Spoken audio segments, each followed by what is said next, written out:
তওবার দৃশ্যটা দেখতে আল্লাহ বড্ড পছন্দ করে। বান্দা যখন ভুল বুঝতে পারে, মাথাটা নিচু করে চোখের পানি ছেড়ে বান্দা যখন কাঁদতে শুরু করে, এই দৃশ্যটা দেখলে আল্লাহ সহ্য করতে পারে না। আল্লাহর রহমতের দরিয়ায় জোশ খেলে যায়, বান্দা যা চায় আল্লাহ তাই দিয়ে দেয়। তখন চোখের পানির এত বড় পাওয়ার।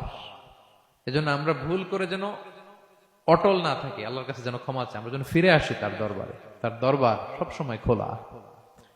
এবং তিনি এই তওবার বা ফিরে আসার দৃশ্যটা দেখতে কত পছন্দ করেন শোনেন। রাসূল সাল্লাল্লাহু আলাইহি ওয়াসাল্লাম বলেন, ওয়াল্লাযী নাফসি বিয়াদিহি, তার শপথ যার হাতে আমার আত্মা, লাউলাম তুযনিবু, তোমরা যদি ভুল না করতে, লা যাহাবাল্লাহু বিকুম, আল্লাহ তোমাদেরকে ধ্বংস করে দিতেন। ওয়ালা জাআ বিকওমিন, আল্লাহ এমন এক জাতি তৈরি করতেন, ইউযনিবুন, ওরা খালি ভুল করত, ফায়াস্তাগফিরুন, আর ক্ষমা চাইতো, ফায়াগফিরুল্লাহু লাহুম, আর আল্লাহ তাদের ক্ষমা করতেন।